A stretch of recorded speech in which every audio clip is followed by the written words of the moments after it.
Bismillahirrahmanirrahim. Assalamu alaikum student. Today we are discussing all about the electrical properties of solids. Student हम लोग on the basis of electrical properties solid को 3 different types में classify करते हैं। तो हमारे पास वो जो 3 different types हैं वो है conductors, insulators and semiconductors.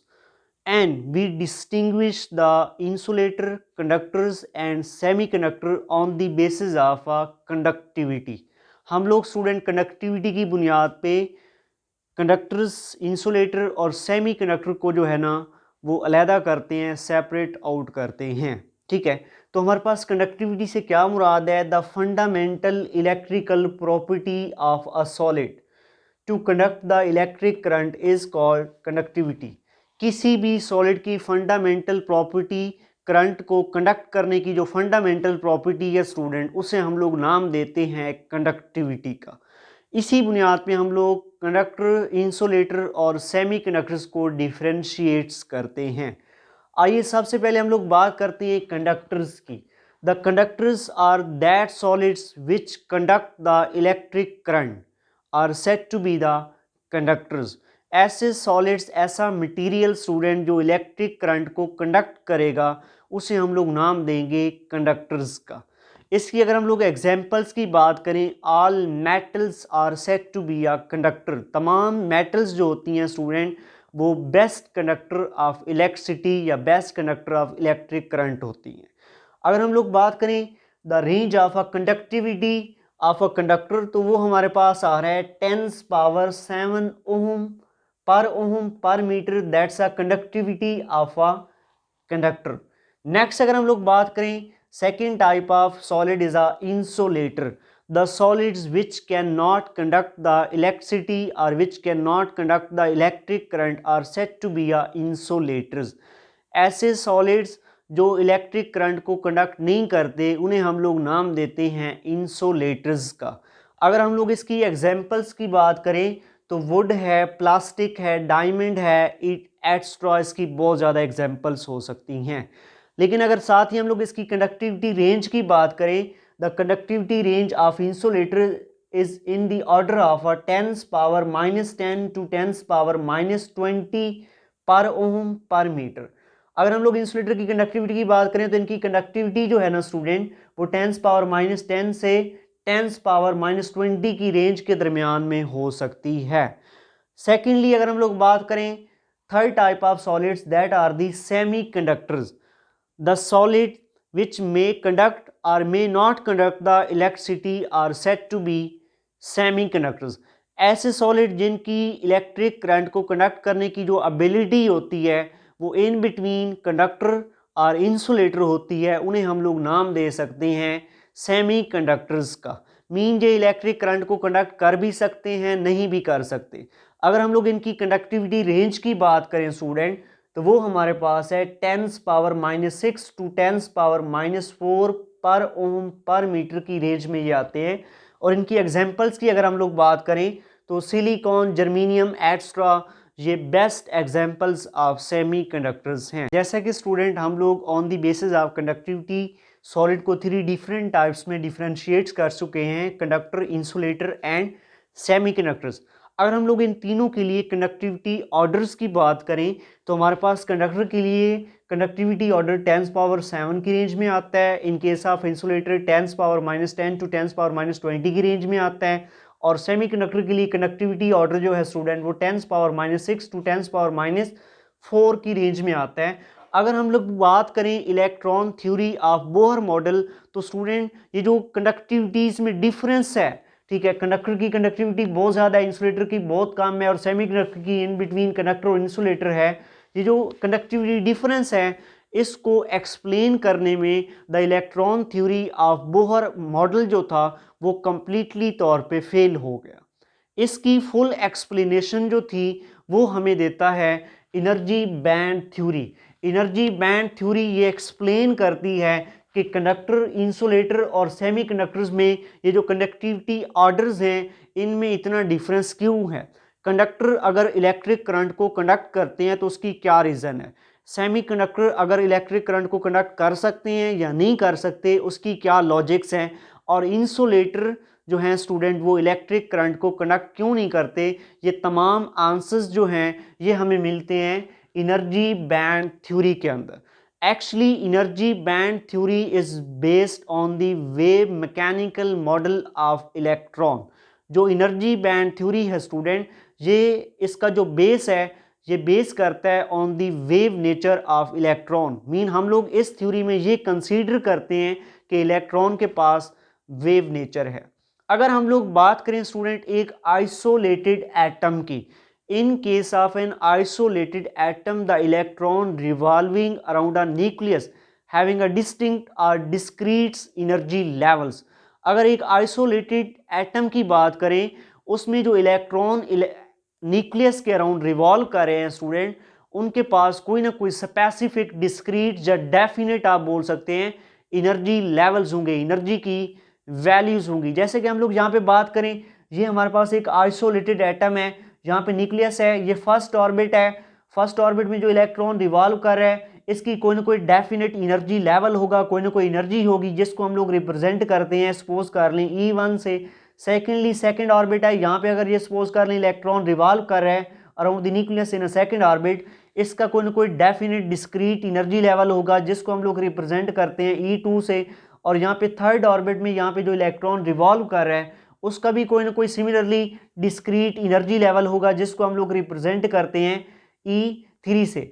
अब देखिए स्टूडेंट, जो ऑर्बिट फर्स्ट है इसमें इलेक्ट्रॉन पे यहाँ पे न्यूक्लियस कोई ना कोई कूलम फोर्स एक्सर्ट कर रहा है, यहाँ पे सेकंड ऑर्बिट में भी इलेक्ट्रॉन पे कोई ना कोई फोर्स एक्सर्ट करेगा न्यूक्लियस, और थर्ड ऑर्बिट में जो इलेक्ट्रॉन है वो भी under the influence of nucleus होगा। तमाम ऑर्बिट्स में इलेक्ट्रॉन जो रिवॉल्व कर रहे हैं उन पे न्यूक्लियस कोई ना कोई इलेक्ट्रोस्टैटिक फोर्स एक्सर्ट करेगा, या आप यूं कह सकते हैं कि तमाम इलेक्ट्रॉन जो एक एटम में न्यूक्लियस के अराउंड रिवॉल्व कर रहे होंगे वो under the action, under the influence of nuclei होंगे। न्यूक्लियाई उन तमाम इलेक्ट्रॉन्स पे, रिवॉल्विंग इलेक्ट्रॉन्स पे कोई ना कोई फोर्स एक्सर्ट कर रहा होगा, और इसी बुनियाद पे वो तमाम रिवॉल्विंग इलेक्ट्रॉन्स के पास कोई ना कोई एनर्जी का वैल्यू होगा जिसे आप एनर्जी लेवल बोल सकते हैं। एक्चुअली यहाँ पे जो ऑर्बिट होते हैं किसी भी न्यूक्लियाई के अराउंड जहाँ पे इलेक्ट्रॉन ऑक्यूपाई करते हैं या रिवॉल्व कर रहे होते हैं, उन ऑर्बिट्स को आप लोग एक्चुअली एनर्जी लेवल्स का नाम देते हैं। वो ऑर्बिट जहाँ पे कोई इलेक्ट्रॉन रिवॉल्व कर रहा है अराउंड द न्यूक्लियाई, उस ऑर्बिट को आप लोग एक एनर्जी लेवल से रिप्रेजेंट करते हैं। आप लोग जानते हैं कि जैसे जैसे हम लोग न्यूक्लियस से अवे मूव करते हैं, आउटर मोस्ट ऑर्बिट की तरफ जाते हैं, तो इलेक्ट्रॉन जो आउटर मोस्ट ऑर्बिट में होते हैं उनका एनर्जी कंपैरेटिवली ग्रेटर होता है than that electron which are closer to the nuclei. Nuclei के बिल्कुल करीब जो इलेक्ट्रॉन होते हैं उनका एनर्जी कम होता है। जैसे जैसे हम लोग न्यूक्लियाई से दूर जाते हैं एनर्जी ऑफ इलेक्ट्रॉन क्या करता है, इंक्रीज करता है। तो मैं यहाँ पे बात कर रहा था आइसोलेटेड एटम में जो इलेक्ट्रॉन रिवॉल्व कर रहे हैं एक एटम में न्यूक्लियाई के अराउंड, उनकी कोई ना कोई distinct amounts of energy levels होंगे। अगर उनको हम लोग ग्राफिकली रिप्रेजेंट करें स्टूडेंट, तो यहाँ पे मैंने ये वर्टिकल एक्सिस में एनर्जी ली है, तो ये मेरे पास E1 ये फर्स्ट ऑर्बिट में रिवॉल्विंग इलेक्ट्रॉन का एनर्जी है, सेकंड ऑर्बिट में रिवॉल्विंग इलेक्ट्रॉन का एनर्जी है, और थर्ड ऑर्बिट में रिवॉल्विंग इलेक्ट्रॉन का एनर्जी है। ये एनर्जी लेवल्स होंगे, आप इन्हें एनर्जी लेवल्स बोल सकते हैं। जहाँ E1 में इलेक्ट्रॉन एग्जिस्ट कर सकता है, ऑक्यूपाई कर सकता है, electron is a permissible in E1, E2 and E3। इन तीनों एनर्जी लेवल में इलेक्ट्रॉन एग्जिस्ट कर सकता है। वो इलेक्ट्रॉन जिसका एनर्जी E3 होगा वो यहाँ पे एग्जिस्ट करेगा, जिसका E2 के इक्वल होगा वो यहाँ पे एग्जिस्ट करेगा, और जिसका एनर्जी E1 के इक्वल में के ऑर्डर में होगा या इसके इक्वल होगा वो यहाँ पे ऑक्यूपाई करेगा। लेकिन इन बिटवीन E1, E2 यहाँ पे इलेक्ट्रॉन ऑक्यूपाई नहीं कर सकता, यहाँ पे भी E2, E3 के दरमियान में भी इलेक्ट्रॉन एग्जिस्ट नहीं कर सकता। इलेक्ट्रॉन इज नॉट परमिजिबल है, यहाँ पे ऑक्यूपाई नहीं कर सकता। सेम ऐसे जैसे E1, E2 के दरमियान में इलेक्ट्रॉन एग्जिस्ट नहीं कर सकता, या तो E1 में होगा या E2 में होगा। E2, E3 के दरमियान में इलेक्ट्रॉन एग्जिस्ट नहीं कर सकता, या तो E2 में होगा या फिर E3 में होगा। इस तरह से अगर हम लोग इलेक्ट्रॉन जो रिवॉल्व कर रहे हैं इन केस ऑफ आइसोलेटेड एटम, उनकी एनर्जी लेवल्स बनाएं एक ग्राफ की मदद से, तो उनको हम लोग कुछ इस तरह से डिस्क्रीट एनर्जी लेवल्स बनाएंगे उनके। लेकिन अगर हम लोग बात करें सॉलिड की, सॉलिड में atom closely packed with each other होते हैं, तो वहाँ पे क्या होता है, अगर हम लोग आइसोलेटेड एटम के साथ एक और एटम को साथ में लाएं, मीन अब दो एटम क्लोजली पैक्ड है। सिंगल एटम के केस में जो इलेक्ट्रॉन रिवॉल्व कर रहे थे अराउंड द न्यूक्लियाई, उनका जो एनर्जीज थी वो डिस्क्रीट अमाउंट में थी, डेफिनेट एनर्जीज थी। लेकिन जब देखें यहाँ पे ये इस एटम के साथ, ये सपोज करें आइसोलेटेड एटम था, ये सेकंड एटम इसके पास लेकर आए हैं, तो ये जो इलेक्ट्रॉन इस न्यूक्लियाई के अराउंड रिवॉल्व कर रहा है इस एटम में, तो अब ये जो इलेक्ट्रॉन है जरा गौर से देखें स्टूडेंट, यहाँ पे एक electron under the influence of only one nuclei था, यहाँ पे ये एक electron under the influence of two nuclei है। ये न्यूक्लियाई भी इस इलेक्ट्रॉन पे कोई ना कोई फोर्स लगाएगा और ये न्यूक्लियाई भी इस इलेक्ट्रॉन पे कोई ना कोई फोर्स लगाएगा। इट मीन्स दैट अगर सिंगल एटम था तो इस इलेक्ट्रॉन का एनर्जी लेवल डिस्क्रीट था, लेकिन दो एटम अगर क्लोजली पैक्ड हुए हैं तो दोनों एटम के न्यूक्लियाई इस इलेक्ट्रॉन के ऊपर कोई ना कोई फोर्स एक्सर्ट कर रहे हैं, तो इस इलेक्ट्रॉन का जो एनर्जी लेवल है, जो एनर्जी है इस न्यूक्लियाई के हिसाब से और होगा, इस एटम या इस न्यूक्लियाई के हिसाब से इस इलेक्ट्रॉन का एनर्जी कैसा होगा, और होगा। आप कह सकते हैं कि वो जो सिंगल आइसोलेटेड एटम के केस में इलेक्ट्रॉन का जो एनर्जी लेवल था वो डिस्क्रीट था। अब जब दो एटम को क्लोजली पैक किया है आप लोगों ने, तो उस एनर्जी लेवल जो था एक सिंगल इलेक्ट्रॉन का, अब वो क्या हो जाएगा, सब लेवल में स्प्लिट अप हो जाएगा, डिवाइड हो जाएगा दो लेवल में। देखिए इस इलेक्ट्रॉन का एनर्जी इसके हिसाब से कुछ और होगा, इसके हिसाब से और होगा। पहले सिंगल एटम में इसका एनर्जी लेवल एक ही था, E1, सेकेंड ऑर्बिट में E2, थर्ड ऑर्बिट में E3। अब जब दो एटम को क्लोजली पैक किया तो इस एक इलेक्ट्रॉन का एनर्जी लेवल स्प्लिट अप हो गया फर्दर टू एनर्जी सब लेवल्स में। इसके हिसाब से एनर्जी और है, इसके हिसाब से और है। तो यहाँ पे देखिए हम लोगों ने जब दो एटम को क्लोजली पैक किया है तो यहाँ पे जो एक एनर्जी लेवल था वो अब दो एनर्जी लेवल में कन्वर्ट हो गया, दो सब एनर्जी लेवल में स्प्लिट अप हो गया। सिमिलरली सेकेंड ऑर्बिट में, अब इसका सेकेंड ऑर्बिट की अगर हम लोग बात करें, उसमें भी इस न्यूक्लियाई का भी कोई ना कोई इन्फ्लुएंस होगा, इस न्यूक्लियाई का भी कोई ना कोई इन्फ्लुएंस होगा, तो उसका जो एनर्जी लेवल था वो भी क्या हो जाएगा, टू सब लेवल्स, जो दो सब एनर्जी लेवल्स में स्प्लिट अप हो जाएगा। थर्ड ऑर्बिट में भी यही केस होगा। थर्ड ऑर्बिट में भी जो इलेक्ट्रॉन होगा उस पर ये न्यूक्लियाई भी कोई ना कोई फोर्स लगाएगा, ये न्यूक्लियाई भी कोई ना कोई फोर्स लगाएगा। जो थर्ड ऑर्बिट का एनर्जी लेवल था स्टूडेंट, थर्ड ऑर्बिट में मौजूद इलेक्ट्रॉन का जो एनर्जी लेवल था अब वो भी स्प्लिट अप हो गया है फर्दर टू सब एनर्जी लेवल्स में।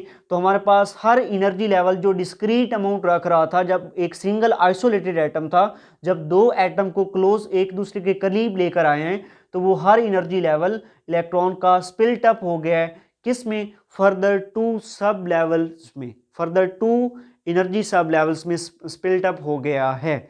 अगर सिमिलरली हम लोग तीन एटम को एक दूसरे के करीब लाएं तो हर इलेक्ट्रॉन जो न्यूक्लियस के अराउंड रिवॉल्व कर रहा है उसका एनर्जी लेवल फर्दर थ्री सब लेवल्स में कन्वर्ट हो जाएगा। अगर हम लोग चार एटम्स को क्लोजली एक दूसरे के करीब लाएं तो हर इलेक्ट्रॉन का जो एनर्जी लेवल है वो further four sub shell level में कन्वर्ट हो जाएगा, सब लेवल में कन्वर्ट हो जाएगा। अगर हम लोग 10 एटम्स को एक दूसरे के करीब लाएं तो इलेक्ट्रॉन का जो एनर्जी लेवल है वो फर्दर 10 सब लेवल्स में स्प्लिट अप हो जाएगा, स्प्लिट हो जाएगा। ठीक है, अगर हम लोग 100 एटम्स को एक दूसरे के करीब लाएं स्टूडेंट तो क्या होगा, इलेक्ट्रॉन का जो एनर्जी लेवल है वो 100 सब लेवल्स में स्प्लिट हो जाएगा, स्प्लिट हो जाएगा, 100 लेवल्स में स्प्लिट हो जाएगा। तो नेक्स्ट अगर हम लोग बात करें कि अगर हम लोग सॉलिड की बात करते हैं, सॉलिड में हमारे पास कितने एटम्स होते हैं, इन्फिनिटी एटम्स होते हैं। मीन अगर हम लोग n नंबर ऑफ एटम्स को एक दूसरे के करीब लाएं तो एटम में मौजूद जो इलेक्ट्रॉन है उसका जो एनर्जी लेवल है वो कितने सब लेवल्स में स्प्लिट हो जाएगा, वो n नंबर ऑफ सब लेवल्स में स्प्लिट हो जाएगा। मीन एक energy level n number of energy levels में स्प्लिट अप हो जाएगा।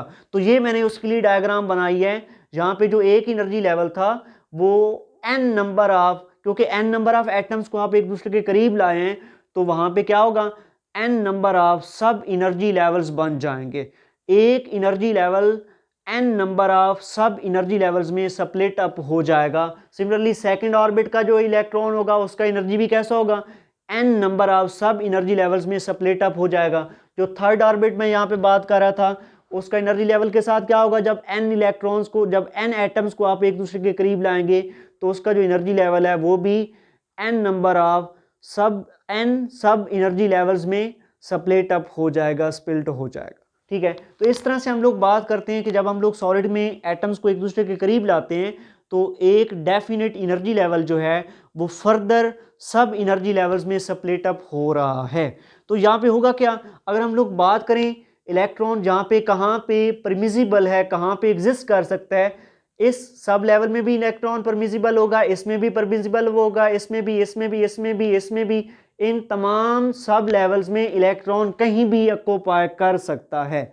लेकिन यहाँ पे अगर इसकी बात करूं इस लेवल में, इसमें यहाँ पे भी इलेक्ट्रॉन परमिजिबल है, यहाँ पे भी, यहाँ पे भी, ये तमाम सब लेवल्स में इलेक्ट्रॉन कहीं भी ऑक्यूपाई कर सकता है। लेकिन ये जो स्पेस है बिटवीन दीज टू सब लेवल्स, इन सब लेवल्स में ये जो स्पेस है यहाँ पे इलेक्ट्रॉन ऑक्यूपाई नहीं कर सकता, यहाँ पे एग्जिस्ट नहीं कर सकता। यहाँ पे भी इलेक्ट्रॉन कहीं भी परमिजिबल है, यहाँ पे भी, यहाँ पे भी, यहाँ पे भी, इन तमाम सब लेवल्स में इलेक्ट्रॉन कहीं भी परमिजिबल होगा, कहीं भी एग्जिस्ट कर सकता है।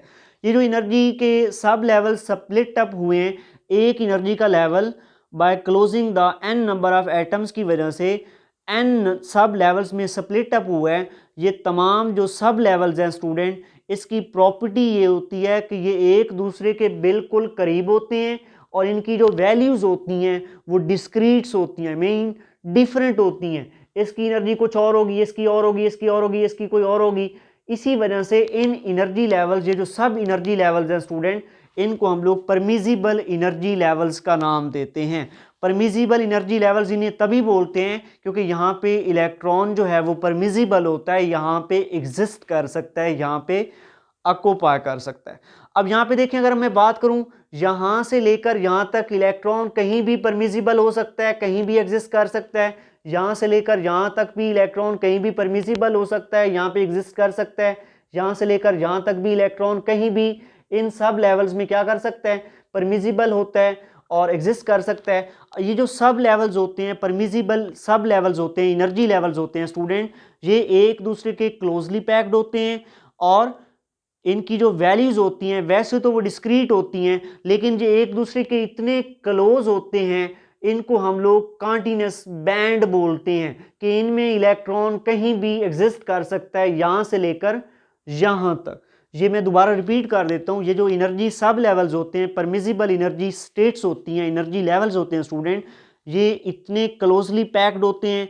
क्लोजली पैक्ड होने के बावजूद इनकी जो वैल्यूज़ हैं वो डिस्क्रीट होती हैं, लेकिन इनमें जो सेपरेशन है वो ना होने के बराबर होने की वजह से हम लोग इन तमाम परमिजिबल सब लेवल्स को क्या बोलते हैं, बैंड बोलते हैं। ये हमें एक बैंड की तरह लगते हैं, हम इन्हें बैंड बोल सकते हैं कि यहाँ से लेकर यहाँ तक कहीं भी इनमें से किसी भी सब लेवल में इलेक्ट्रॉन क्या कर सकता है, एग्जिस्टेबल है, ठीक है, परमिजिबल है, ऑक्यूपाई कर सकता है, तो इसको हम लोग नाम देते हैं बैंड का। सिमिलरली ये भी यहाँ से लेकर यहाँ तक भी इलेक्ट्रॉन कहीं भी परमिजिबल है, एग्जिस्ट कर सकता है, इसको भी हम लोग बैंड का नाम देंगे। यहाँ से लेकर यहाँ तक भी इलेक्ट्रॉन कहीं भी परमिजिबल है, एग्जिस्ट कर सकता है, इसे भी हम लोग बैंड का नाम देंगे क्योंकि ये जो सब लेवल्स हैं ये क्लोजली पैक्ड हैं और इनकी वैल्यूज कैसी होती हैं, डिस्क्रीट होती हैं। लेकिन डिस्क्रीट वैल्यूज होने के बावजूद ये इतने क्लोज होते हैं, हम इन्हें कॉन्टिन्यूस बैंड के तौर पे जानते हैं कि इलेक्ट्रॉन यहाँ से लेकर यहाँ तक कहीं भी एग्जिस्ट कर सकता है। इसको हम लोग जब बैंड बोलते हैं तो इसको हम लोग यहाँ से यूं कह सकते हैं, ये ड्राइव कर दिया,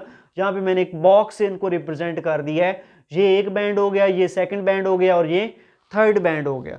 अगर हम लोग बात करें बैंड की, तो बैंड का हमारे पास बेसिकली 3 टाइप्स में होते हैं, ठीक है। हमारे पास इनर बैंड्स होते हैं, वैलेंस बैंड होते हैं और कंडक्शन बैंड्स होते हैं। लेकिन अगर हम लोग बात करें जो सॉलिड्स हैं, इलेक्ट्रिकल प्रॉपर्टीज़ को डिस्कस करें, इलेक्ट्रिकल बिहेवियर जो होता है सॉलिड्स, उसमें जो मेजर पार्ट होता है ना, मेजर रोल होता है स्टूडेंट इलेक्ट्रॉन का, या तो वो वैलेंस इलेक्ट्रॉन का होता है या फिर फ्री इलेक्ट्रॉन का होता है। It means that the outermost shell of the atom is called valence shell and the electron existing in valence shell are known as a valence electron. किसी भी सॉलिड में जो इलेक्ट्रिकल बिहेवियर होता है solid का वो डिपेंड करता है वैलेंस इलेक्ट्रॉन पे, वैलेंस शेल पे और फ्री इलेक्ट्रॉन पे। जो फ्री इलेक्ट्रॉन होते हैं वो बाउंड ऑफ न्यूक्लियस नहीं होते, न्यूक्लियस से बाउंड नहीं होते, फ्रीली मूव कर सकते हैं inside the conductor, inside the solid, मतलब वो कंडक्टिविटी परफॉर्म करते हैं फ्री इलेक्ट्रॉन, तभी उनको कंडक्शन इलेक्ट्रॉन का भी नाम देते हैं हम लोग। तो मेन अगर हम लोग बात करें major part of electrical behaviour जो होता है सॉलिड में, उसमें जो मेन पार्ट होता है, मेन किरदार होता है, वो फ्री इलेक्ट्रॉन का होता है, कंडक्शन इलेक्ट्रॉन का होता है, या फिर वैलेंस इलेक्ट्रॉन का होता है। वैसे तो किसी भी एटम में इलेक्ट्रॉन्स मतलब लोअर ऑर्बिट में भी होते हैं, इनर ऑर्बिट्स में इलेक्ट्रॉन होते हैं, ठीक है। जो वैलेंस इलेक्ट्रॉन से पहले जितने भी ऑर्बिट हैं वो कंप्लीटली तौर पे फिल होते हैं, उनका कंडक्टिविटी में कोई परफॉर्म नहीं होता, कोई मेजर रोल नहीं होता। किसी भी एटम के जो बिफोर द वैलेंस शेल जितने भी इलेक्ट्रॉन होते हैं, वैलेंस शेल से पहले जितने भी इलेक्ट्रॉन होते हैं, ठीक है, जितने भी शेल्स होते हैं वो कंप्लीटली फिल्ड होते हैं, और कोई मटेरियल कंडक्टर होगा या नहीं होगा ये कौन डिसाइड करता है? वैलेंस शेल और वैलेंस शेल में मौजूद वैलेंस इलेक्ट्रॉन और वैलेंस शेल से फ्री होकर बाहर जाने वाले कंडक्शन इलेक्ट्रॉन उसको डिसाइड करते हैं।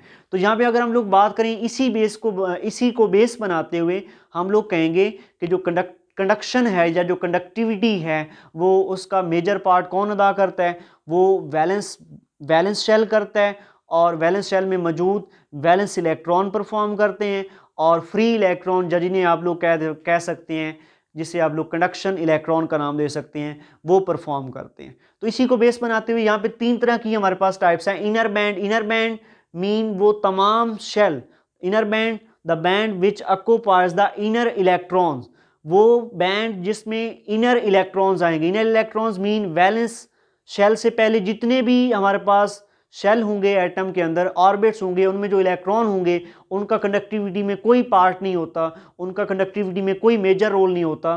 तो वो जिस बैंड में वो इलेक्ट्रॉन एग्जिस्ट करेंगे उसको हम लोग इनर बैंड का नाम देंगे। और ये हमेशा कैसे होते हैं? ये ऑलवेज कंप्लीटली फिल्ड होते हैं। Inner band of any atom कैसे होते हैं? कंप्लीटली फिल्ड होते हैं, और इनका कंडक्शन में कोई मेजर पार्ट नहीं होता। नेक्स्ट अगर हम लोग बात करें वैलेंस इलेक्ट्रॉन, वैलेंस बैंड की, the band which occupies the valence electron, वो बैंड जो वैलेंस इलेक्ट्रॉन को ऑक्यूपाई करेगा उसे हम लोग नाम देंगे वैलेंस बैंड का, ठीक है। और यहाँ पे अगर हम लोग इसकी प्रॉपर्टीज की बात करें, इट मे बी या कंप्लीटली फिल्ड, या ये तो मुकम्मल तौर पे फिल हो सकता है एटम्स में, या फिर मे बी या पार्शली फिल्ड, या ये पार्शली फिल्ड हो सकता है, लेकिन कभी भी ये जो बैंड है ये एम्प्टी नहीं हो सकता। मीन कोई भी एटम उसका जो वैलेंस शेल है वो कभी एम्प्टी नहीं हो सकता, उसमें कुछ ना कुछ इलेक्ट्रॉन होंगे, या तो वो कंप्लीटली फिल्ड होगा या फिर उसमें कुछ ना कुछ इलेक्ट्रॉन एग्जिस्ट करेंगे, लेकिन कभी भी वो मुकम्मल तौर पे खाली नहीं हो सकता। नेक्स्ट अगर हम लोग बात करें बैंड की, the band which occupies the conduction electron, the band which occupies the free electron, वो फ्री इलेक्ट्रॉन जिस बैंड में एग्जिस्ट करेंगे या जहाँ पे वो ऑक्यूपाई करेंगे उस बैंड को हम लोग नाम देंगे कंडक्शन बैंड का। It may be a partially field, ये पार्शली फिल्ड हो सकता है या फिर एम्प्टी हो सकता है।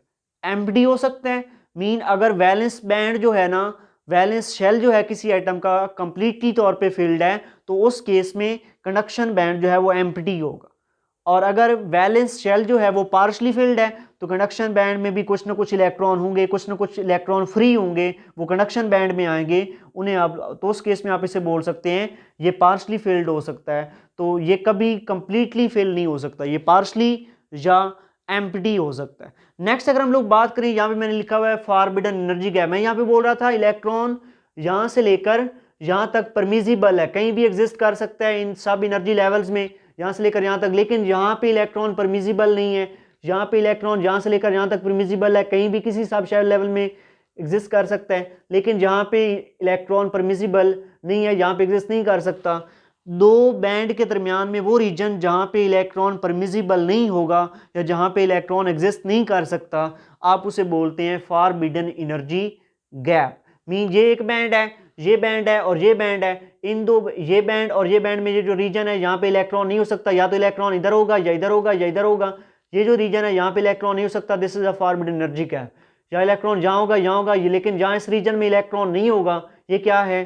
फॉरबिडन एनर्जी गैप है। जैसे कि मैं बात कर रहा था यहाँ पे शुरू में कि न्यूक्लियस के क्लोजली पैक जो ऑर्बिट होते हैं उनका एनर्जी कम होता है, जैसे जैसे न्यूक्लियस से दूर जाते हैं एनर्जी इंक्रीज होता है।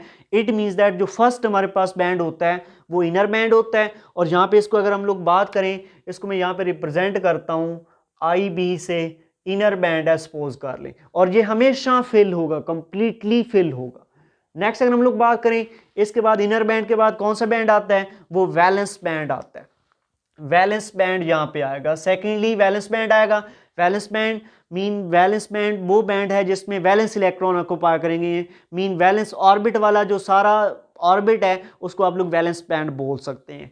नेक्स्ट अगर हम लोग बात करें कि कंडक्शन बैंड में फ्री इलेक्ट्रॉन होते हैं, तो free electron out of atom होते हैं, उनका एनर्जी एटम में मौजूद इलेक्ट्रॉन से ज़्यादा होता है। जहाँ पे इलेक्ट्रॉन अगर एक एटम में बाउंडेड है उसका एनर्जी कम है, लेकिन एक इलेक्ट्रॉन अगर यहाँ पे फ्री फॉर्म में है तो उसका एनर्जी ज़ाहिर सी बात है बाउंडेड इलेक्ट्रॉन से ज़्यादा है। एक इलेक्ट्रॉन फ्री है उसका एनर्जी बाउंडेड इलेक्ट्रॉन से ज़्यादा होगा।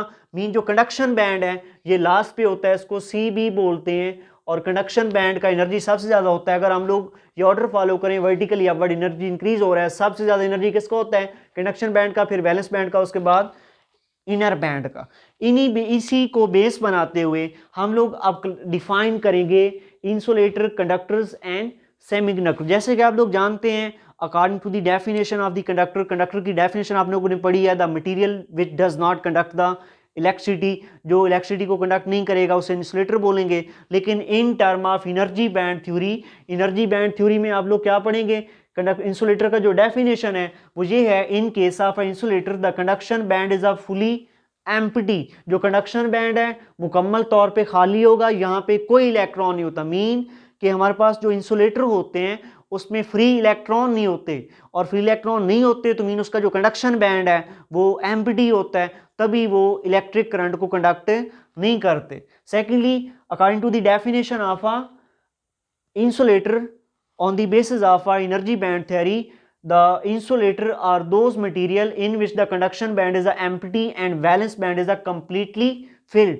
valence band जो है स्टूडेंट वो completely filled होता है इन केस ऑफ insulator, और कंडक्शन बैंड मुकम्मल तौर पे एम्प्टी होता है। और इस केस में जो हमारे पास एनर्जी बैंड गैप होता है वो वेरी लार्ज होता है। यहाँ से देखें ये काफ़ी ज़्यादा स्पेस है, और ये किस में होता है, ये सेवरल इलेक्ट्रॉन्स वोल्ट में इसकी वैल्यू होती है, सेवरल इलेक्ट्रॉन्स वोल्ट। ये जो एनर्जी गैप है, एनर्जी बैंड गैप है, फॉरबिडन एनर्जी गैप है, इन केस ऑफ इंसुलेटर ये वेरी हाई होता है। इट मीन्स दैट अगर यहाँ पे जो वैलेंस बैंड है यहाँ पे अगर कोई इलेक्ट्रॉन है ये कंप्लीटली फिल्ड है, अगर ये इलेक्ट्रॉन कंडक्शन बैंड में होंगे तो कंडक्टिविटी होगी ना। अगर जहाँ से इलेक्ट्रॉन जाना भी चाहे कंडक्शन बैंड में, तो ये जो गैप है बिटवीन वैलेंस बैंड और कंडक्शन बैंड वो बहुत ज़्यादा है। इलेक्ट्रॉन के पास इतना एनर्जी नहीं होता कि वो यहाँ से वैलेंस बैंड से जंप करके कंडक्शन बैंड में जाएं। अगर आप लोग चाहते हैं कि ये इंसुलेटर कंडक्शन परफॉर्म करे, आप क्या करेंगे, इन इलेक्ट्रॉन्स को जो वैलेंस बैंड में मौजूद हैं आप एनर्जी प्रोवाइड करें, और वो एनर्जी किस टर्म में होनी चाहिए, सेवरल्स इलेक्ट्रॉन वोल्ट में होती है, उसकी कोई लिमिट नहीं है, बहुत ज़्यादा एनर्जी होती है, एनर्जी गैप बहुत ज़्यादा है। इन्हें एनर्जी प्रोवाइड करें, एनर्जी प्रोवाइड करेंगे तो इन्हें सफिशिएंट एनर्जी जब मिलेगी यहाँ से इलेक्ट्रॉन जंप करके जाएंगे कंडक्शन बैंड में, उस वक्त आप बोल सकते हैं कि इंसुलेटर क्या बिहेव करेगा, कंडक्टर के तौर पे बिहेव करेगा। लेकिन हम लोग इतनी एनर्जी इलेक्ट्रॉन्स को प्रोवाइड नहीं कर सकते। हाँ, अगर आप लोग टेम्परेचर थोड़ा बहुत इंक्रीज करते हैं, कुछ वैल्यू तक टेम्परेचर इंक्रीज करते हैं इनका, तो ये इलेक्ट्रॉन में भी सफिशिएंट एनर्जी अटेन करने के बाद यहाँ पे जंप करें, लेकिन ऐसा पॉसिबल नहीं है। ये जो सेवरल इलेक्ट्रॉन वोल्ट का एनर्जी गैप है ये बहुत ज़्यादा होता है, इलेक्ट्रॉन वैलेंस बैंड से कंडक्शन बैंड में जा ही नहीं सकते, तभी जो है ना इंसुलेटर इलेक्ट्रिक करंट को कंडक्ट नहीं कर सकते। सेकेंडली अगर हम लोग बात करें कंडक्टर्स की, कंडक्टर की डेफिनेशन हम लोग पढ़ चुके हैं, the material which conduct the electron. लेकिन according to the energy band theory, conductors are those material in which the valence band and conduction band both are partially filled। कैसे होते हैं ये दोनों, partially filled होते हैं। वैलेंस बैंड में भी कुछ ना कुछ इलेक्ट्रॉन होते हैं और कंडक्शन बैंड में भी कुछ ना कुछ इलेक्ट्रॉन होते हैं। वैलेंस बैंड भी एम्प्टी नहीं होता, कंडक्शन बैंड भी एम्प्टी नहीं होता, और इनमें जो एनर्जी गैप होता है वो बिल्कुल नहीं होता। जरा गौर से देखें, ये जो वैलेंस बैंड है इसको मैंने रेड कलर से यहाँ पे हाईलाइट किया है, और कंडक्शन बैंड को ब्लैक कलर से हाईलाइट किया है, और दोनों बैंड को मैंने मिक्सअप किया हुआ है। इट मीन्स दैट इनमें जो एनर्जी गैप है वो बिल्कुल नहीं होता, वो जीरो के इक्वल होता है, जीरो इलेक्ट्रॉन वोल्ट के इक्वल होता है in case of conductors. The valence band and conduction bands both are overlapped. ये दोनों ओवरलैप्ड होते हैं और इनकी ओवरलैपिंग की वजह से स्टूडेंट इलेक्ट्रॉन्स जो वैलेंस बैंड में just small amount of energy मिलने पे कंडक्शन बैंड में, कंडक्शन से वैलेंस में, valence conduction mean easily electron अगर जहाँ पे मौजूद हैं वैलेंस बैंड में, ठीक है, उन्हें कोई ज़्यादा एनर्जी नहीं चाहिए, ये दोनों बैंड ओवरलैप्ड हैं, आसानी से यहाँ पे जा सकते हैं कंडक्शन बैंड में। और जब ये इलेक्ट्रॉन कंडक्शन बैंड में विदाउट एनी एनर्जी या without any large amount of energy conduction band में जा सकते हैं तो मीन कंडक्टिविटी परफॉर्म कर सकते हैं। Mean in case of conductors जो कंडक्शन बैंड है वो पार्शली फिल्ड होता है, mean free electrons in case of conductor मौजूद होते हैं और एनर्जी गैप नहीं होता। वैलेंस शेल में जो इलेक्ट्रॉन्स होते हैं उन्हें just small amount of energy जैसे ही मिलता है वो जंप करके कंडक्शन में और कंडक्टिविटी परफॉर्म करते हैं।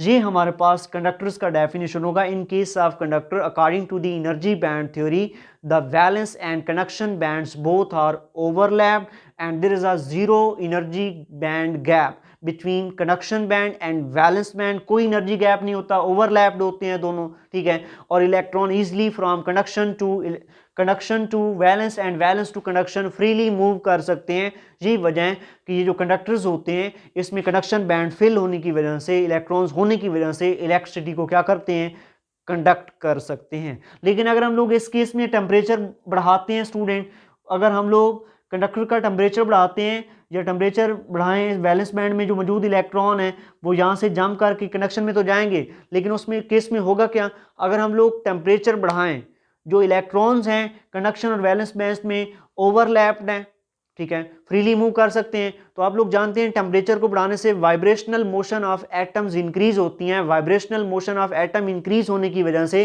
कंडक्शन और वैलेंस बैंड जब ओवरलैप्ड हैं उनमें रेट ऑफ कोलिजन इंक्रीज होगा। रेट ऑफ कोलिजन इंक्रीज होगा तो रेजिस्टेंस इंक्रीज होगी, रेजिस्टेंस इंक्रीज होगा तो करंट का वैल्यू डिक्रीज करेगा। इट मीन्स दैट यहाँ पे अगर टेम्परेचर बढ़ा रहे थे तो कोई ना कोई कंडक्टिविटी के चांस नजर आ रहे थे, लेकिन अगर आप लोग कंडक्टर के केस में टेम्परेचर बढ़ाते हैं तो कंडक्टिविटी का क्या होगा, डिक्रीज आएगा, कंडक्टिविटी इसकी डिक्रीज आएगी। और लेकिन एक साथ और बताता चलूं, ये जो फॉरबिडन एनर्जी गैप है अगर इसका वैल्यू हम लोग कैलकुलेट कर लें, इसकी वैल्यू को कैलकुलेट करके हम लोग इसका वैल्यू कैलकुलेट करके हम लोग कंडक्टिविटी का वैल्यू फाइंड आउट करते होते हैं। लास्ट अगर हम लोग बात करें semiconductor, the material which may conduct or may not conduct the electricity are known as a semiconductor, जो इलेक्ट्रिसिटी को कंडक्ट कर भी सकते हैं और नहीं भी कर सकते।